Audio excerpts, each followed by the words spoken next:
Hi, everyone. I'm Elaine Quijano. Today, I'm joined by my colleague, Chief Washington Correspondent Major Garrett. It is a special edition of Red and Blue as we mark 1 year since the deadly Capitol insurrection. Major, thanks so much for being with us. Like so many other Americans, I remember exactly where I was 1 year ago when we first started hearing about what was taking place at the Capitol. It's an unforgettable day in American history, Elaine, and I know you're in your home studio. I'm here in the D.C. Bureau. We'll try to manage the delay that might occur throughout the broadcast, so fair warning to the audience in advance of that. But technical issues that may arise aside, you can't look at what happened a year ago today and not still feel a sense of national pain and national trauma.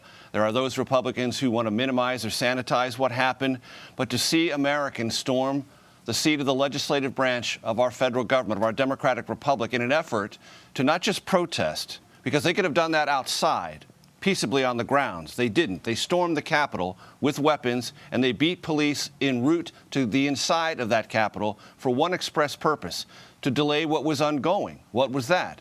The certification of a presidential election. So in a very real sense, it was an attempt to block the full public functioning of a peaceful transfer of power. I personally have never experienced something from an institutional point of view, a political reporter's point of view, more traumatizing than that. And that national pain that you speak of, Major, is very much still with us. 1 year ago today, a mob overran the Capitol. We would later learn a number of those who violently forced their way past Capitol security officers into the inner chambers where legislators were meeting were armed. The stated goal of many protesters: overturning the results, as Major said, of the presidential election. It was an election described by a group of top government security officials as the most secure in American history. President Biden began the anniversary with a speech in Statuary Hall at the Capitol, laying blame squarely on his predecessor.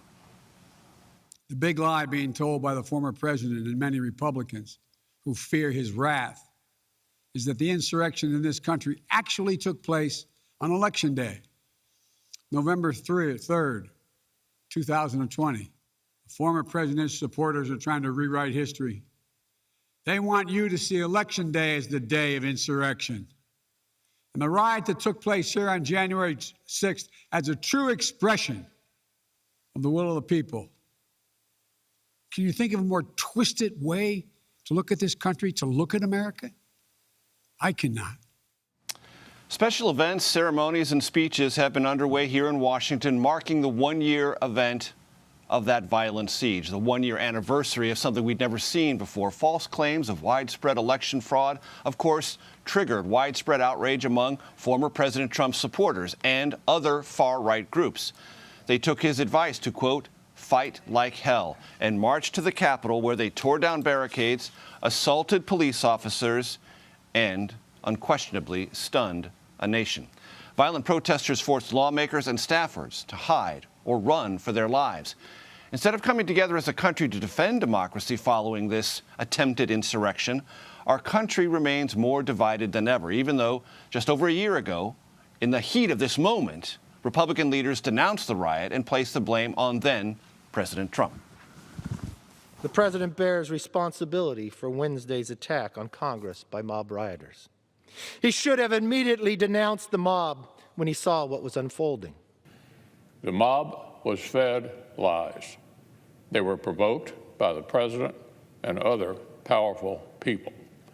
And they tried to use fear and violence to stop a specific proceeding of the first branch of the federal government, which they did not like.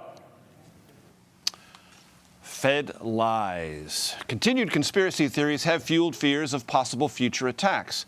Donnell Harvin was the chief of Homeland Security and Intelligence for Washington, D.C. on January 6th. He issued a sharp warning about more political-based violence in the coming months and years as extremism, he fears, takes root and sympathy for extremist positions spreads. My parting remarks would be to the states and to the cities are to prepare yourself. Because the violence is coming to your neighborhood. These individuals are our neighbors. They're not from the foreign fighters from overseas, so we can't get rid of them. And they need to prepare themselves because if the U.S. Capitol, the seat of our democracy, wasn't ready for this type of violence, God knows what's going to happen when it goes back to the state and local level.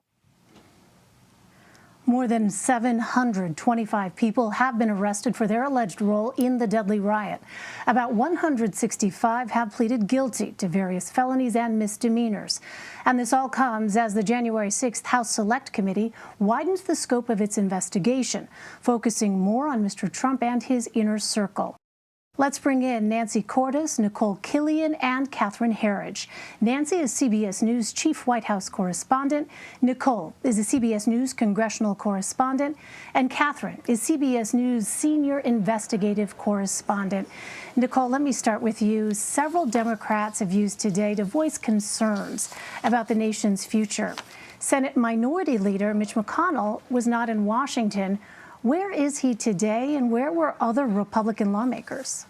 Well, I think it's important to note specifically with Senate Minority Leader Mitch McConnell, he was leading a delegation to the funeral of the late Georgia Senator Johnny Isakson, and a number of Republican senators joined him, and he made clear in advance that that was where he was going to be on today. He did issue a statement about the 6th, but as far as other Republicans were concerned, you know, they were few and far between. Primarily, there were just two we saw through the better part of the day, which was Congresswoman Liz Cheney and her father, former Vice President Dick Cheney, who joined Democrats on the House floor. But clearly, it reflects a continued divide that we have seen among this Congress in terms of how this anniversary is viewed. Some Republicans feel that Democrats are taking advantage of the narrative and overplaying it. But some would argue, you know, when you look at what happened a year ago today, I don't know that you can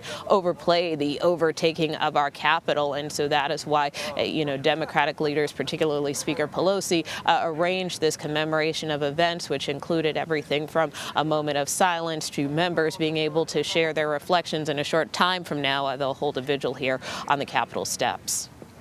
Nancy, in the president's remarks from the Capitol this morning, he did not use former President Trump's name, but he did refer to, quote, the former president 16 times.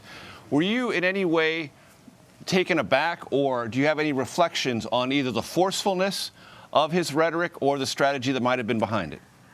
The forcefulness definitely was notable, Major, because, as you know, President Biden, over the past year or so that he's been in office, has tried to speak about his predecessor as sparingly as possible. It's not that he says glowing things about President Trump. He just tries not to say anything about President Trump at all. If we ask him about the former president, he'll try to change the subject, or he'll say that that's in the past, or even last month telling us that he doesn't even think about his predecessor very much. But we saw a very different President Biden standing there in Statuary Hall today. He was incredibly forceful, basically laying the blame for what we saw 1 year ago today right at the feet of his predecessor, saying that President Trump was singularly responsible for riling these rioters up, sending them to the Capitol with the express purpose of stopping the steal, something that he had been urging them to do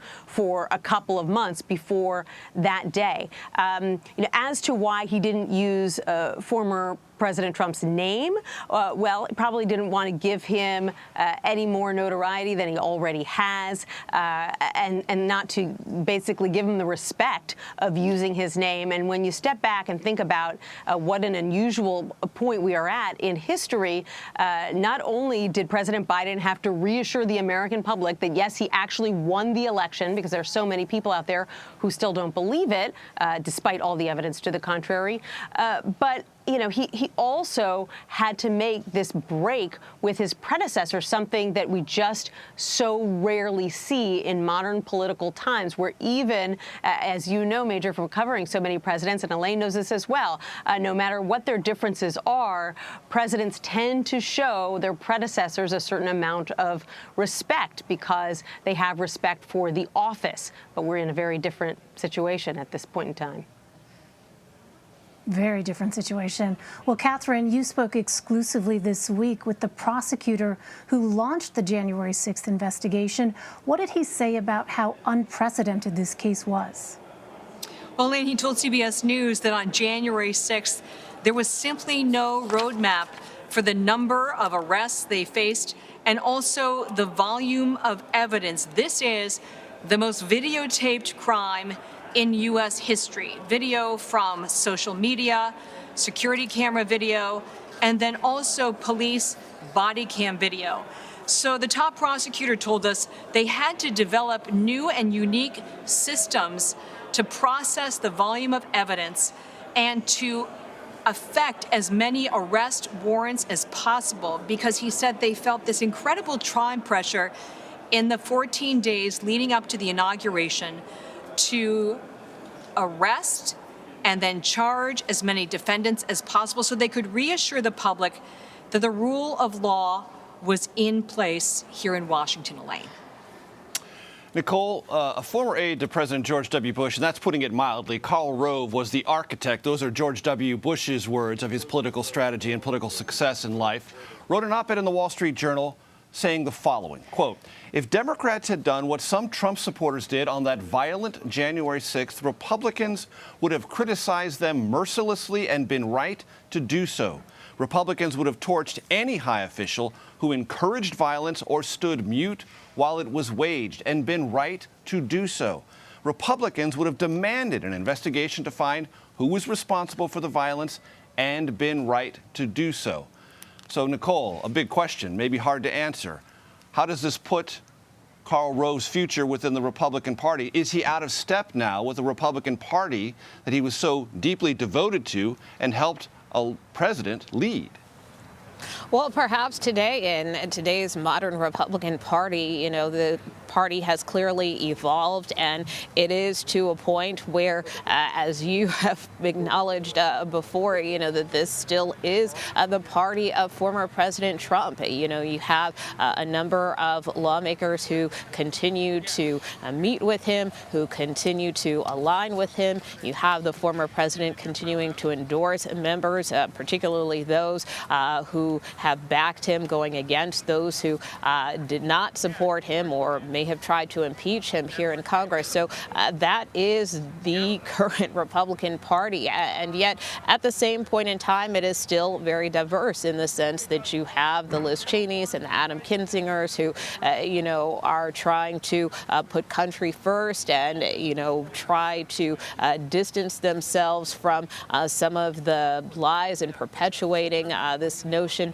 of a big lie. But the reality is that the party is different. You had Dick Cheney, who was here at the Capitol earlier today, who said, when he was asked about the state of Republican leadership and how they're handling this day, that he doesn't necessarily recognize Republican leadership compared to when he was in Congress many decades ago. So the party has changed, and I think that is the frustration that many members have, that there isn't this desire anymore to rally around this notion of conservatism. This notion of conservatism has changed, and it has evolved to a place where some people feel that the party is no longer recognizable, and that is something that Republicans will have to reconcile and deal with, particularly as they move forward with the upcoming midterms.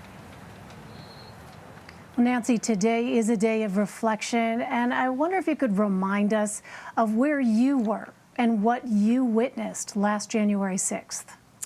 Sure. Well, I was in the Capitol complex. I had gotten there early that morning, expecting a very busy day because we knew that we would be covering the certification of the elections, and we knew that it would be a long, drawn-out process and that it would be contentious, but we had no inkling of what was to come. When I say we, I mean journalists, lawmakers, staffers, workers in the Capitol. No one was expecting that there was going to be any kind of violence or any kind of standoff. That was a protest that was happening over by the White House, a rally going on with the president, and I just don't think it was on many people's radar screens that the rioters could, at the time we just thought they were protesters, that they could make their way to the Capitol. And even if they did, you have to remember that we see hundreds of protests on the Capitol grounds every year, peaceful protests over all kinds of things. They never become violent. And I just think most people who were at the Capitol that day just couldn't have imagined that something like this would happen. And so I was there in the Russell Rotunda, the Russell Senate office building, which is where all the TV networks have their cameras set up, a few hundred feet away from where the protesters were breaching the Capitol building itself. And our first inkling that the rioters had actually made it inside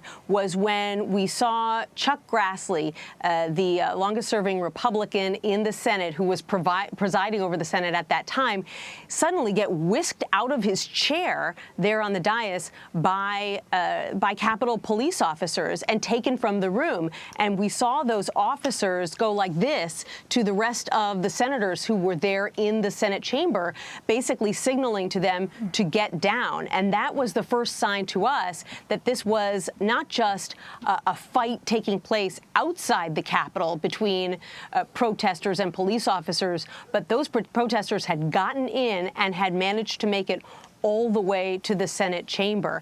And that, of course, led to many hours of live coverage as, we tried to get our hands around what was happening and who was in danger and who was safe, coverage that lasted long into the night.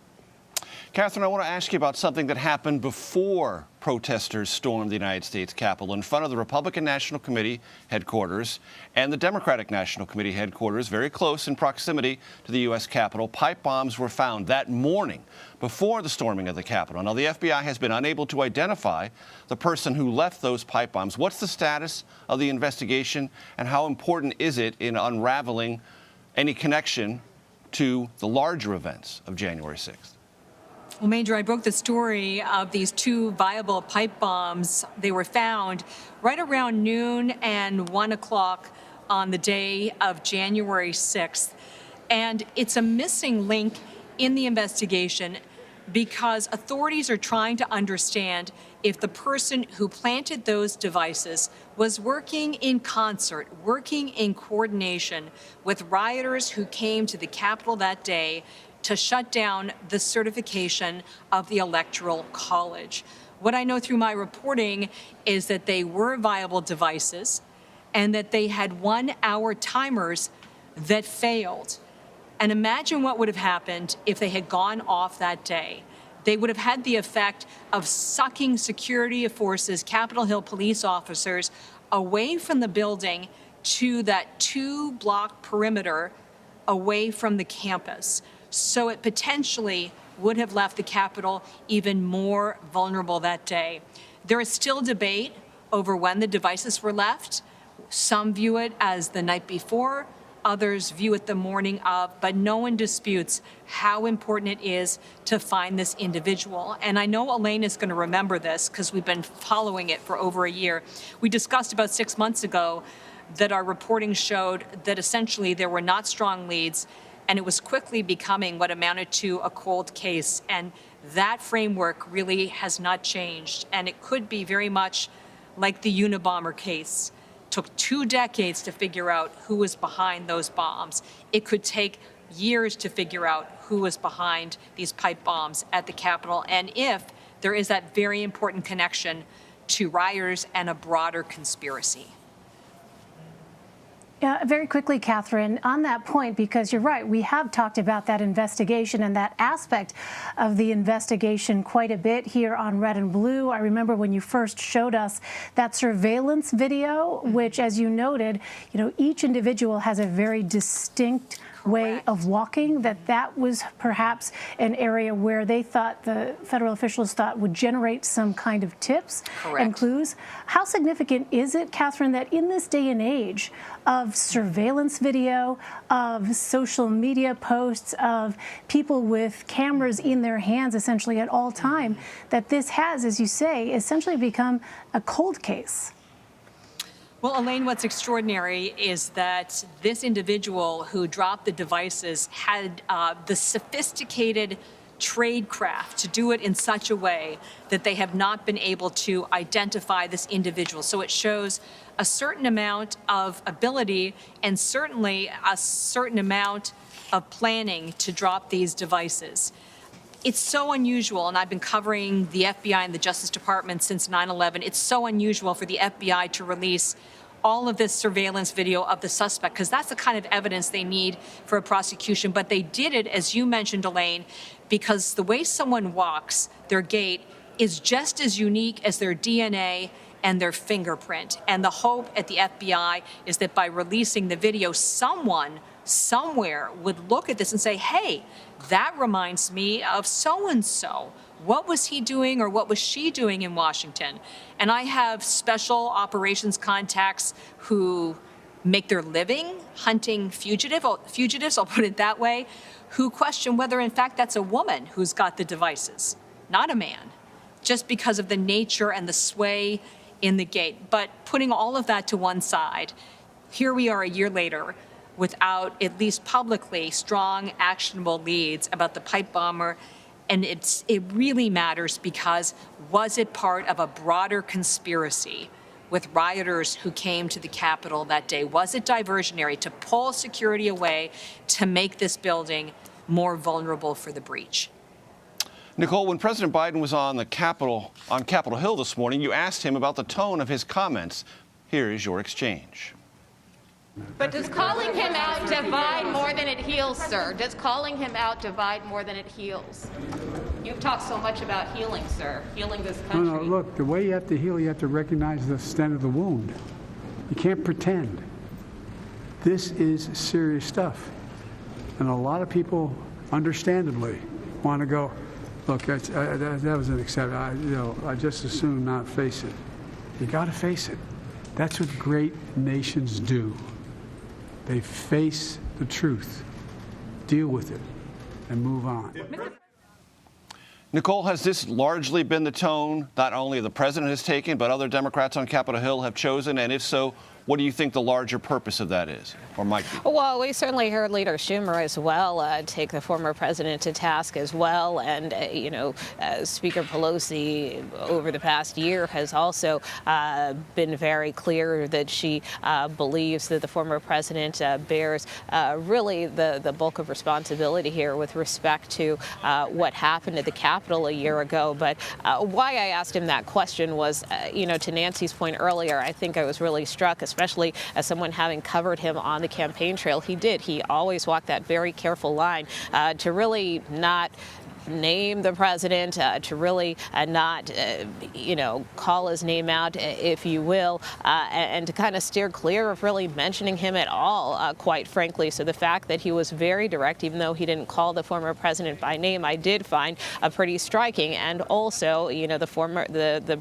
president had campaigned very heavily on trying to heal this nation together and bring it together. And the reality is you have people out there who do have different views about what happened that day on January 6th. And so how do you speak to that audience? Can you still speak to that audience? And, I think that is a question that's really still out there because we now are kind of in this environment where, it is so hyper partisan and people kind of just hear what they want to hear from various messages. And so I think from that standpoint, you have to wonder if the president's message will resonate, particularly with those who still support the former president. So from that standpoint, I think he made the point that at the end of the day, you have to look at the reality and the truth. And we do know from the committee that's investigating January 6th that the former president was not responsive for some 187 minutes. They want to get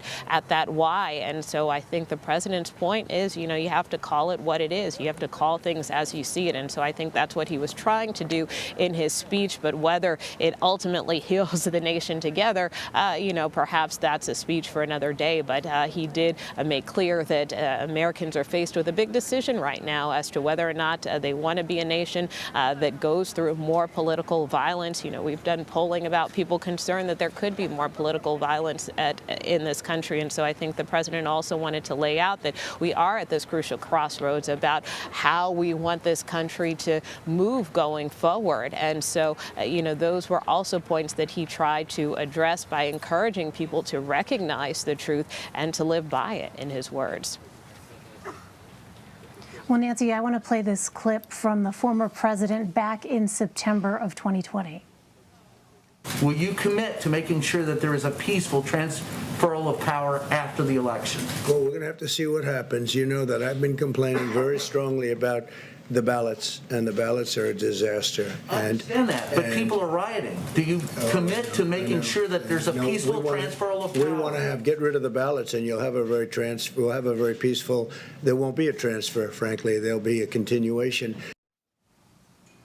So, Nancy, can you give us some perspective here? Because I think a lot of Americans, frankly, may be ignored. There have been so many norms that have been violated, so many lines that have been crossed.